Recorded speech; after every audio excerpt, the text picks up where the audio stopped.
Today we're gonna is our last Thriving Thursday, and our next set of trainings will be on Tuesdays, and so it will be Thriving Tuesdays. So I appreciate everyone for joining us. And the goal of today is to reset your mindset, which is so important during a time like this.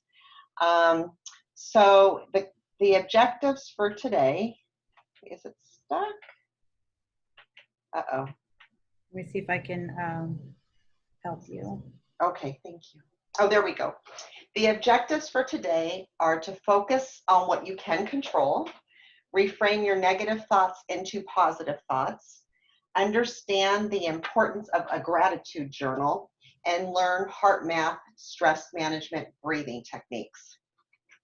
So really the goal of Thriving Thursday is just a 15-minute to refresh and for you to learn, but also refresh what you may already know, tools and tips to help you through this difficult time that we're all going through with a pandemic and social injustice, civil unrest, financial concerns, work changes, all the different things that we're all contending with, some working from home, some transitioning back. So the most important thing really is to focus on what you can control, because in times like this, we tend to focus on what we can't control. So we got to take the focus back to us. The only things we can control in life are our thoughts, feelings, and behaviors. If we can manage those, we can achieve our goals and gain success in life. Positive thoughts. So it's really important to have positive thoughts. And the law of attraction says like attracts like. So when you think a thought, you are attracting like thoughts. So if you think negatively, we attract negative thoughts, and we tend to dwell on things or anticipate things, and that creates anxiety. But if we focus on positive thoughts, it creates more positive thoughts, and we're more open to positive situations. So we got to think positive and believe that good things will happen, and they will. So if we focus on good things happening, and that's all we can do is try to focus on what we can control during this period and focus on the positive things in our life. So this is a cognitive behavioral exercise, and research has shown that for anxiety, all the therapists that specialize in anxiety say this cognitive behavioral tool is actually the best tool to reduce anxiety. So I encourage everybody to really think about this. If you have a paper and pencil, you can jot down a few notes, but really think about that our negative thoughts come before our negative feelings, which come before our negative behaviors.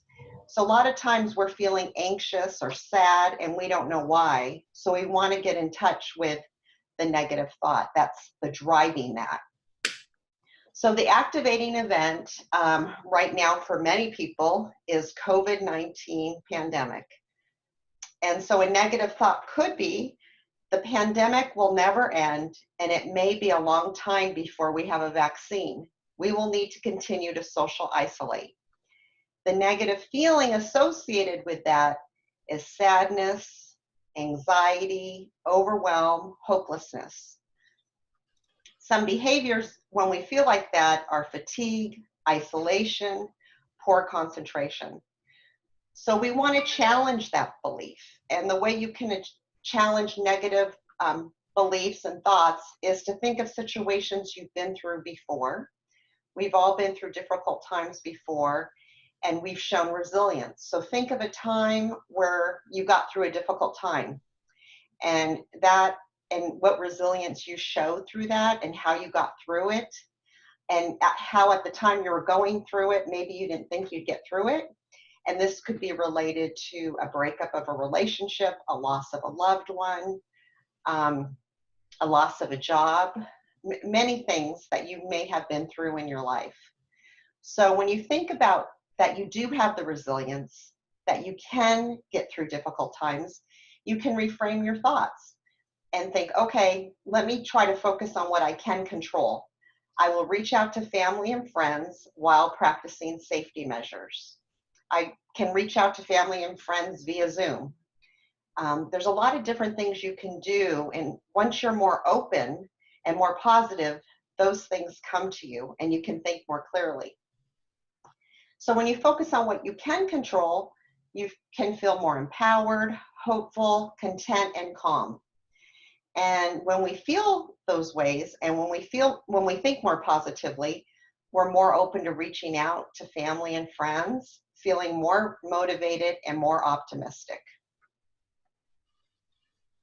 So the key research has shown that if we have gratitude in our life, it changes everything.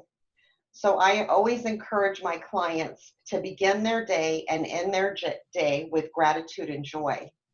I'm not sure if all of you are familiar with Louise Hay. She's an author, and she talks a lot about physical illness and how she feels like if you think positively or you have certain affirmations that you say with each illness. She has a great book. So if you're getting headaches, there's a certain affirmation for headaches, or backaches, there's a certain affirmation for backaches. Certain things, if you say those things and focus on the positive, you heal quicker and you have a quicker recovery. And it's the same with your mental outlook. When we have gratitude, we're open to positive things and more positive things to have gratitude for. So I like this exercise, HeartMath. And so everybody, right now, there's research has shown that if you're grateful and if you focus on a gratitude journal every day, so if you can think either in your mind or you can write down 3 things that you're grateful for, and that will lift your energy right away. At night when I walk, I usually walk every night, and I get in touch what I'm grateful for, and my energy just shifts. And it's really important to try to do this. All the research is showing that this benefits the way people sleep, people's mood, people's productivity. So there's a lot of benefits to every morning and every night, either writing down or focusing on what you're grateful for. So now we're going to do a HeartMath exercise to get in touch with our gratitude even more. So HeartMath is a stress management evidence-based breathing exercise. And I'm going to walk you through it. We have enough time to do that. And I'm going to have you focus on the area around your heart. Imagine breathing in and out of your heart. We breathe in and out of our lungs.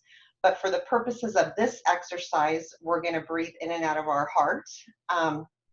And we're going to focus on appreciation, gratitude, and joy. And you're going to do this exercise, and it will make you feel even more appreciation, gratitude, and joy. So I'm going to walk you through it if you can just take a few minutes. So please put your hand on your heart and focus on the area around your heart,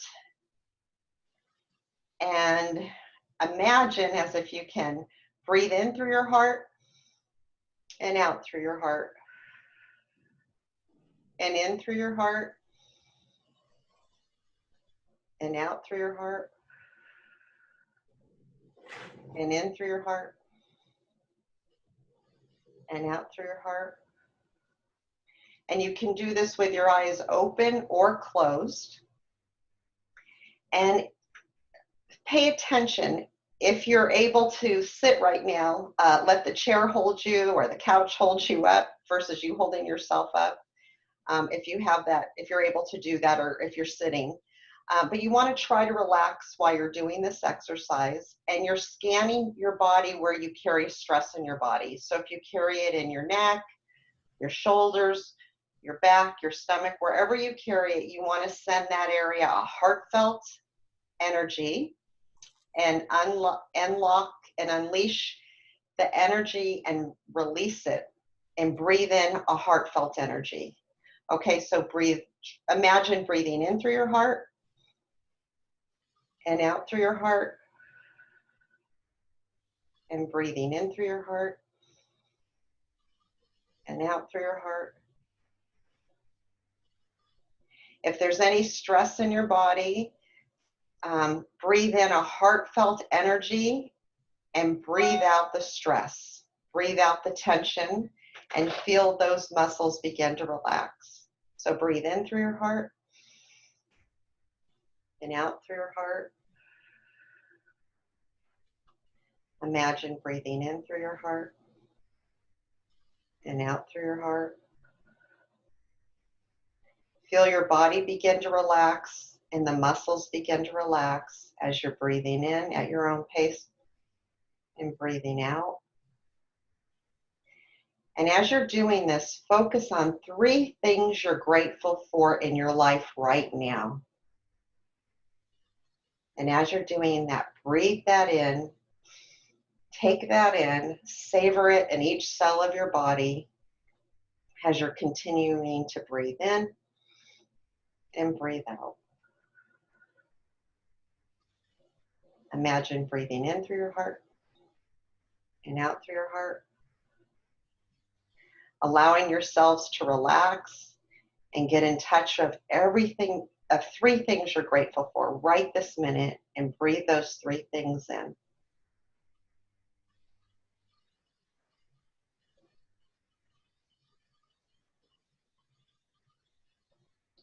Okay.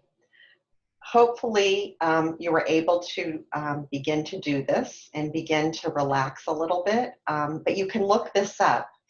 It's called Heart Math. It's a stress management evidence-based breathing exercise. And you can look it up online, and there's apps you can buy and download it on your computer and hook up a device to your finger or your ear and hook it up to your computer so you can see your heart rate variability. When we are stressed, our heart rate variability is very chaotic. And when we're doing exercises like this, it's more relaxed, more calm. So it's evidence-based, and a lot of people in the medical field like this exercise. And now I want to tell you about our program. The name of our program is called the Center for Work and Family Life. We normally provide in person at both campuses, at the University Park campus and at the Health Science campus. But right now we're providing remote mental health support either by Zoom or phone during this period of COVID. Our hours are Monday through Friday from 9 to 5. And you can call and schedule an appointment with a counselor. And our services are strictly confidential. We are licensed and we maintain confidentiality. Our records are minimal and they're not part of your medical record. So we encourage all employees to call and get support. And the benefit right now is you're allowed up to 10 sessions for free a year for all USC benefited employees. Does anybody have any questions?